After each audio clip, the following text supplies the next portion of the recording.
Good morning.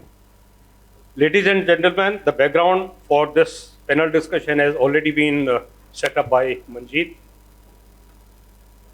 Introduction of panelists has been made, and the subject is known. People say that, learned people say that when professionals in any field, when professionals start learning, they go high. When they stop learning, they become moderator. So, as moderator, my duty is to enable the learned panelists to say their take on the subject. Ideas grow, improve the societies. So societies improve and they make countries strong and resilient. There are 1,000 ideas growing in security field. In India especially, because India is at threshold of changing its destiny and changing the destiny of the world, if I am permitted to say so. In industrial security management, homeland security, the government establishment, especially in law enforcement agencies, there are opportunities being created. There are few new professional fields emerging on which today we are discussing. And first, to bring the ideas for this panel discussion, I request now Nand Bhatt. Nand Bhatt has already been introduced. He is a certified protection professional and winner of Indian Achievers Award 2021. Nand Bhatt, your take. Thank you very much, sir. Namaskar to all. Before I start, I think I should express my happiness and blessing on this stage. I mean, I esteem it my privilege to be a part of this audience, which is full of superstars from the industry. So, I mean, it's just not the fraternity only as we speak. It's a family at large, which is seeing growing each other's in a best way. So, thank you very much, sir, for giving me this opportunity to start this panel discussion. So, when we speak about public-private partnership, I think it was nicely articulated and explained by Major Manjeet.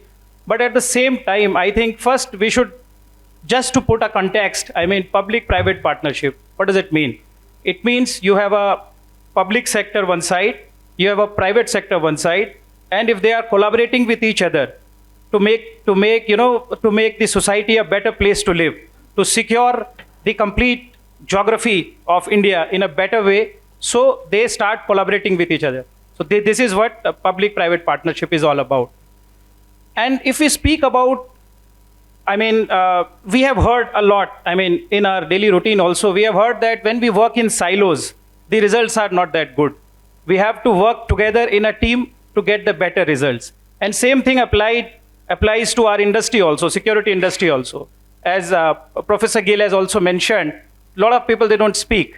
So these are the two big industries, the public sector and the private sector. If they speak to each other, if they collaborate with each other, then the results are going to change the dynamics of this industry. I mean, pre-COVID, we can say that it was a choice that these two industries should come together for a better purpose. But now, after COVID, it is a necessity. I mean, we have to collaborate with each other. So broadly, if I see, a lot of benefits were already told that in which sector they can play a very important role. But I would like to just mention three key areas, three key benefits of this partnership. It is going to change the dynamics. So one is the improved communication. If there is a partnership, definitely it is a symbiotic relationship. I mean, both the parties will get benefited out of it. So the communication will improve. I mean, they can see the potential security threat together and they can utilize their intel resources, their communication in a better way to mitigate that particular risk. So it will create basically an ecosystem which is good for everyone. And second, if I see is resources. I mean, resources are limited. So we need to understand the numbers. Many a times when security people speak about numbers, it creates a lot of value. So, like, in public sector, law and enforcement sector, if we see, the population is around, what, 4 million? And if we talk about private security, corporate security, the numbers are touching approx 8 million people. So if together, and what is the population of India? As rightly mentioned by sir, it is going to change. So population is 1.4 billion. So you can imagine, if these two forces, they come together to create an ecosystem wherein each and every resource can be shared. I mean, there are different tools available with both the parties. So in public sector also, law and enforcement agencies, they are having different tools. And at the same time, the tools are with the corporate security also. So if they collaborate together, they come on a similar page, you can imagine how quality it is going to bring. And the third part, which I see is, before I give it to the other panel members, third part, if I see it, is it improved security and safety environment. I mean, if these two parties, they club together, it is going to change, to create an ecosystem. At the end of the day, goals are same. I mean, I know public sector, they have a different kind of operating measures. Corporate security, private security, they have a different measure. But ultimate goal is same, to secure, to safeguard the citizens and assets at large, country at large. So if they come together, this ecosystem will be created and it will help the industry fraternity, sir. That is all from my side. Thank you, Nand, for being very precise and making opening comments. Sorry, I keep forgetting. Nand, thank you very much for being very precise and opening the discussion. I now request Colonel D.R. Semwal. He has already been introduced, but then again it is my privilege and honor to share with the audience that he has been awarded Chief of the Army Staff's Commendation Cards thrice and once by the Army Commander. And he was the case because of which Ministry of Defense changed the orders about wearing the commendation cards on the uniform. He has already been known for his security professionalism, but his commitment to ecology is something to witness and see in Delhi itself. Bhatti mines are today very green and ecosystem is very, very healthy and positive. It is thanks to him because he has been in ecological battalion also. So over to Colonel Semwal, your take on the subject. Thank you, Captain Tyagi, for praising me more than what I deserve. Thanks a lot. The concept of public-private partnership has already been explained by many speakers earlier. But I want to, the basic purpose that why there should be a public-private partnership is to reduce government's financial budget, financial burden. That is the basic aim of public-private partnership, and also to generate employment for the people by engaging them in the private security industries and facility management and so and so. So few areas where I feel that it can still be a very, there's a great scope, potential for the private companies, the security agencies and all, is one can be like managing the jails or the control or the correction center as they call in the Western countries. The certain functions of the jails where as of now the total government employees or the police are there, certain functions can be taken over by the private stakeholder, private parties, that is the maintenance of the jails and what do you call, therefore supply chain, the facilities and so and so, and for which the government can be charged or those expenditure can be reimbursed, then the government's what called burden on these things will be reduced. The other is that you have the private jails. That concept, of course, will take a lot of time in India to be made practical, but that also is happening in various countries in the world. But as far as India is concerned, it will take some time. The other is, big event management, where the international level kind of event, as Mr. Harshvardhan said, or Olympics, Asian Games, all those kind of a thing, where the private companies, private partners, they can be involved in invitations, the protocol, the security of the parking areas, parking management, and enclosures like ushering and guarding of the people for various enclosures. And it must be ensured that when you have the enclosures, there should be, it should be like that it contains the crowd. Because when the crowd mentality, people get into the crowd mentality, then there's a possibility of the chaos and the people moving from one place to the other place. So those kind of arrangements, like you have separate enclosures and the people are contained. So that there's some crowd, some chaos, those people can be contained there, they can be evacuated, they can be, they do not spill over to the other areas, and the crowd doesn't become dismanagement. Similarly also can be emergency responses, like your ambulances, transport for ferrying people, those who get injured or any other immediately, those kind of a thing also can be done in the event management, big event. Like in 2010, the Vancouver Olympic was totally organized and conducted by the private security agency, private companies, private stakeholders. So those things can be planned here. And the other aspect that I find is the emergency responses or involvement of the private security agencies in natural and man-made disasters, where the PSAs can be given the command center to manage the command center, data of the people who are affected, injured. It could be anything. It could be a big fire, it could be big accident, it could be a landslide, earthquake, and all those kind of things, where the private security agencies, they can manage the command center, prepare the data of the people who come there, who have been treated, whatever the upgradation, very seriously people, all those kind of a thing. So these are the areas where the private security have great scope and potential, which are still not being touched upon. So these are my views and my recommendations where the people can think about it. Thank you, Captain Tyagi. Thank you, Colonel Semwal. Over to Manjeet Cheema. He is an Indian Air Force veteran. This was the fact which is not shared with the gentlemen and ladies here. He is also very passionate about certain social issues, especially the drug menace in Punjab and all over the country. So, Manjeet, your take on the subject. Thank you, sir. Captain Tyagi, sir, and both. First of all, Jai Hind. As Major Manjeet said, we should start with the Jai Hind and good afternoon to everyone. So, basically now everyone spoke about the partnership with government agency. I'm not, it is not only law enforcement agencies.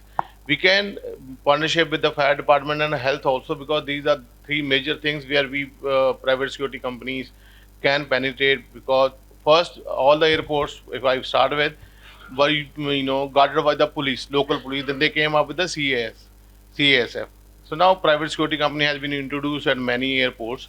But when you if you see the financial aspect, CASF comes with much more. Government need to spend much more money. If you go to Canada, they have called CATSA, CATSA, Canadian Air Transport Screening Authority. They train private security guards and they put their badge on their uniform, and they are responsibility for all screening thing. That you won't find any police people when you go at the airport. So seeing the opportunity in coming up various things in the subject given to me was the crime and forensic investigations. The crime and basically investigations lies totally with the police in the India, especially in India. So private security guards, they can, yes, we are if trained well by the police. Before, I think, COVID, the Home Minister Honorable Home Minister came for portal inauguration, and he gave this concept for private and public partnership, private security partnership. But I don't think after that any government agency came forward, to at least to create a workshop to train our people. We are ready. Now we have come up the long way to become the skilled security professionals. So at least Kunwar Saab last time when he said we have more than 9 millions. So when I started counting in my head, because we studied in Bhatt, we were 100,000, 10,000, then lakh, 10 lakh crore. So it is new India now. We are also started talking in millions. So if we have more than 9 millions, if I take 10% supervisory staff, I think we are around 1 million.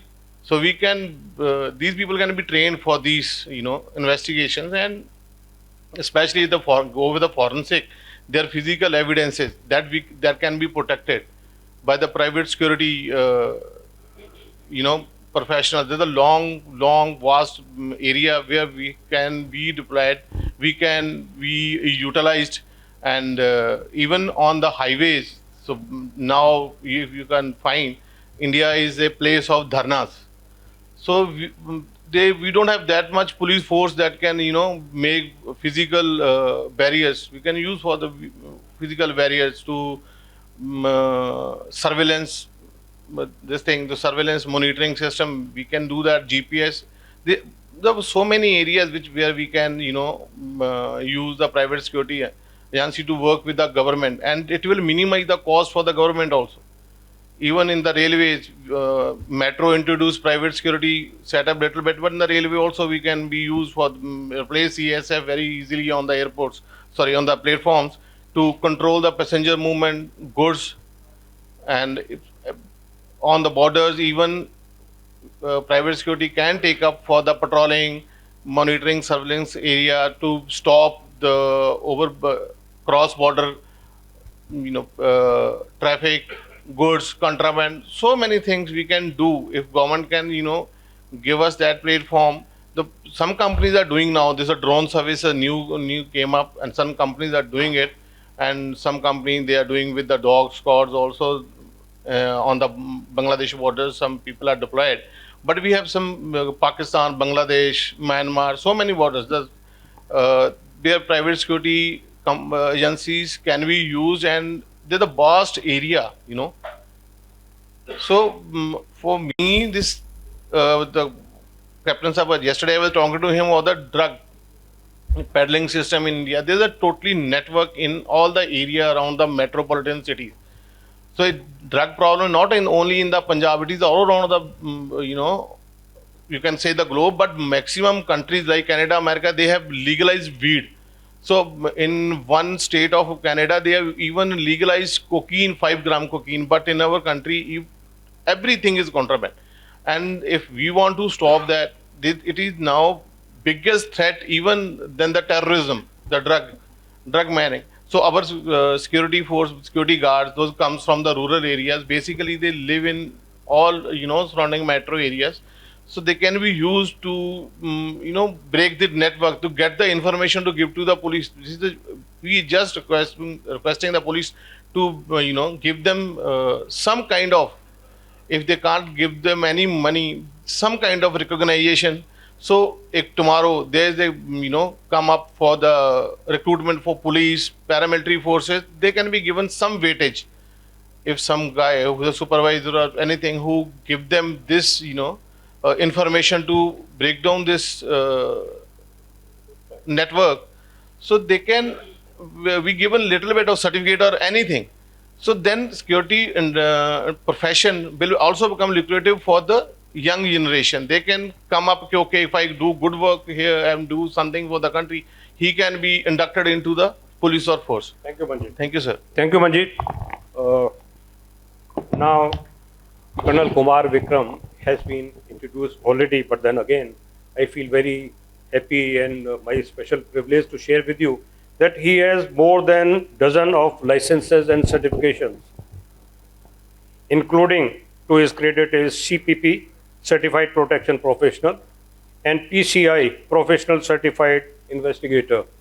Colonel Kumar Vikram, your take on the subject, and probably it will be the last remark of first round. Okay, good afternoon, everyone.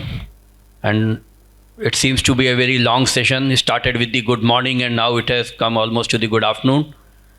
And at the outset, first let me congratulate and thank OSPA and Security World for organizing this is such a wonderful event and giving all of us an opportunity to interact and learn from each other.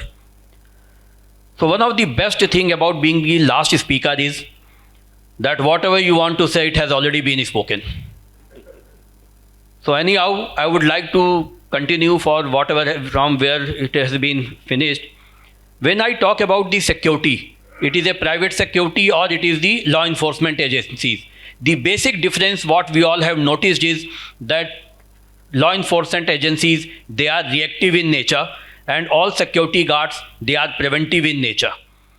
And just imagine if two different forces, one who is preventive in nature and second who is reactive, if they can coordinate their movement and actions, I am sure the complete security industry as a whole will not only get benefited, but we will be able to create wonders. We go out anywhere, whether any facility, whether we see any residential complex, commercial buildings, any malls or anything, when we take and move around, we only see that on security guards are present. There is hardly any presence of policemen. So security guards, they are eyes, ears, reactive force. And what we talk about the 5 Ds in security, we all being the security professional, we know is that deterrence, detection, deny, delay and deploy. And security guards are present basically for all these Ds. If there is a deterrence, it is not because of the policemen present or seen there, it is because of the guards who are present there. Similarly, if they are detected and any of the miscreants are denied the adverse activities which he or she wants to carry out, it is because of the presence of guards. Similarly, if there is a delay or there is a deployment to prevent any of the miscreants or the adverse forces, these are the security guards. So we need to collaborate. Now when I talk about, we are talking about we need to collaborate on all these things. One of the most important thing or we need first thought which comes is how should we do it? So there are a few models which I have thought of. First thing is risk management. We all understand that security is based on the 2 pillars, that is threat analysis and the risk assessment. When I talk about the risk assessment, first thing is come to know is what is the threat, what is the probability and what is the impact. And most of the time, that may be more than 70 to 80% of the times, minor incidents are not reported to the police forces and they go unnoticed and there is no records of it.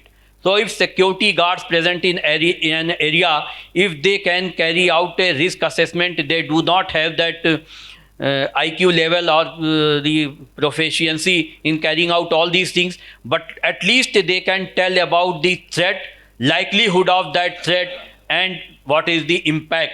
If there is a residential area and there is a slum area just behind the residential area, it will have a different impact than there is a commercial or the residential, another residential building behind that. So when I want to carry out any risk assessment, most of the inputs can be taken from the security guards. In addition, they will also be able to tell about various kinds of activities or adverse activities which had been carrying out in that area since long time. Second thing is the intelligence. When I carry out any risk assessment or in any area, the first thing I ask the security guards or anywhere is about the intelligence, that please tell me what all activities have been taken place in left, right, who are the people who are blacklisted and still they visit, what are the kind of incidents generally will take place. Now what they are telling me, what has already been done in the past, if they are used for gathering intelligence, and I as in a command center, I tell everyone that whenever you see anything, you find something, you tell me, I get that knowledge and I am able to pass that knowledge to the law enforcement agency, probably crime rates might come down. Then third thing is the law enforcement knowledge. I get a message around a few months back by at 11:30 or 12 o'clock in the night from one of the commercial buildings in Noida. Sir, we found someone who had intruded in our property and now we have caught hold him. So I asked him, what is the next? so now I am going to, will keep that individual till tomorrow morning, and tomorrow morning security manager will come and will carry out interrogation, and then if required will hand over that individual to the police. So guards or the security person, security professional, they do not even know that what are their authority, what are their rights, can they apprehend someone if they catch, what is the next action that they want to carry out. Immediately they have to be taken to police and all those things. Similarly, many of our security guards, they are armed, but you ask them that under what circumstances you are going to fire, none of them know. So these are the law enforcement knowledge which need to be inculcated or trained. That thing should be included in our types of model which we are likely to do. And fourth thing, another important, is the community engagement. All the law enforcement agencies, they always talk about the community engagement, but somehow on ground this is not being happening. However, this responsibility can be given to private security agencies, and one representative from law enforcement agencies, if they can come, then there can be a better coordination. But however, when we talk about the many challenges, we talk about that which should be done, still it's not happening. What is the reason? I will just highlight shortly in next 2 to 3 minutes. One of the main challenges for in this public-private partnership is the lack of mutual respect with each other. Security agencies, they are not considered as important forces in our society. They feel they are just a guard, they are sufficient just for the visitor management and all those things. Whereas guards, they hesitate in approaching any police forces, and they feel कि यार police को बताने से अच्छा है कि चुप ही रह जाओ. So that lack of mutual respect amongst each other has to be removed. That is one of the biggest challenge. Second is the sharing of knowledge. I talked about they can be used as an intelligence, but however we do not have any platform. For example, if I take about Delhi, these are the different zones. If there is a platform, digital platform, where each and every incident is reported, or at least it is written there that such a such thing has happened, it will help us in the data analysis. Data analysis is a huge big thing in all our corporates, but probably I have not seen this thing in our security industries. So this data analysis is the biggest challenge which is preventing us from doing the private and public partnership. Third thing is lack of standards.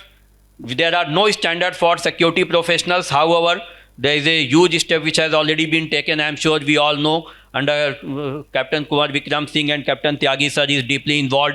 Standards are already being formed for security industry, and hopefully once they are formalized and finalized, things will move ahead.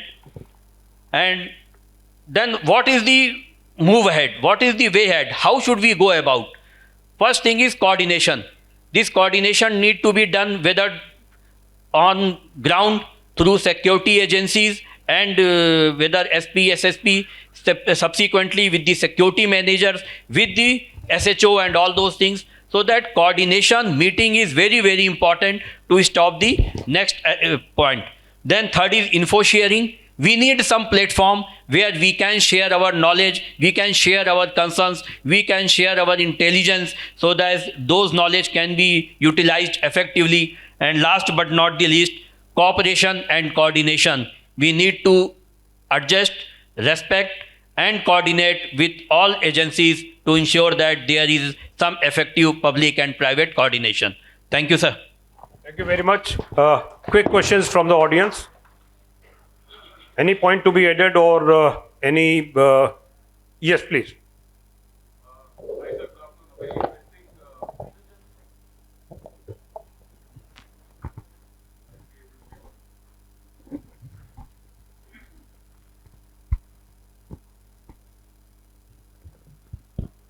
Yeah, good afternoon, everybody. I'm Colonel Ashish Tripathi. I'm representing Adani Wilmar. I'm the head of security. So, definitely a very interesting topic. And Colonel Vikram has briefly touched upon the point which I want to project. I just wanted the panel's opinion on whether there is some form of empowerment that you feel should be given to a private security player. You know, I'll just amplify. the basic difference, or one of the differences between a law enforcement agency and a private player, is that they are, entitled by law for, say, use of force, for apprehension, for custody, for firing. So if you're getting what I'm trying to say, do you feel there is some degree of empowerment which should be given at a certain level in the private security agencies, and how should one go about it? Thank you. I think Captain Tyagi can answer this question better, because he has been, we all have been member of one committee, security services sector committee, which is forming up the Indian standards, the BIS, Bureau of Indian Standards, and it is, a lot of work has been done on this front under the guardianship of Kunwar Vikram Singh ji, and there is the legislation, or there are certain provisions which have been incorporated now, with the which is in the final stage of being finalized by the BIS. So Captain Tyagi will elaborate it further. That is the background, but then back to your focus of the question, that is there any special authority or empowerment required for private security personnel? In fact, there is already enough law and protection thereby is provided, and it is IPC, right to private defense.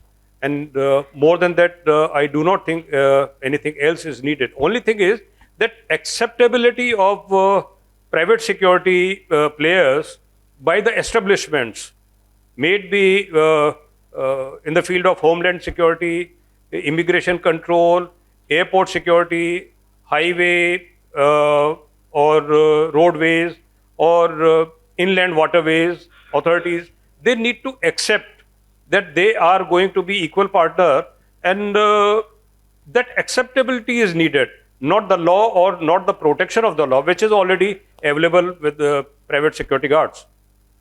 Time is up. I got the red flag here. Any more quick question? Okay, thank you very much. Right, sir. Are we doing anything on the ground, as many guards working for the 36 hours, not being paid like as per the government rules? And they have complaints that companies who are into security, basically, they are not regularized with the government also. If you go to any posh area, you will see so many guards working in front of the houses, but they are not being paid as per the government rules. Are we doing something about it? Thank you very much, sir. Pardon my response. It is not within the scope of this panel discussion. There is going to be lengthy response. But Vikram, be quick. See, like we being in Cushman and Wakefield, we are managing most of the properties, or many properties in not only Delhi NCR but pan India.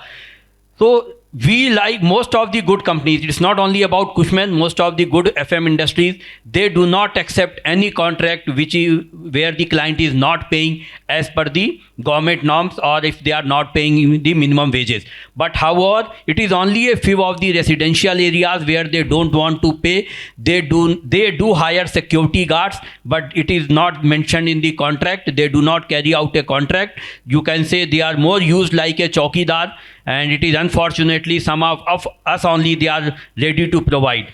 So it has to be a joint effort, not only from the government side, but from the user end also, that we will pay whatever is the minimum wages. If we do not accept these shortcuts, I'm sure no security agency is going to provide that. Thank you, Colonel Vikram. Thank you, Nand Kumar, Colonel Semwal, Mr. Manjeet, Cheema, and Colonel Kumar Vikram for being so eloquent and very precise in sharing their ideas on the subject of private and public security partnership. The main focus of our discussion, which brings out certain points for everyone to consider: security of public places, crime investigation, detective duties, forensic test laboratories, security of highways, railways, and inland waterways, network and data center security, management of emergency response centers and shelters, cybersecurity and identity theft, special event security, immigration control, prison management, court security and court duties, delivery of summons and warrants, school, college, and exam security. These are certain areas which emerge out of this discussion where we can probably have very successful public and private security partnership. Thank you very much.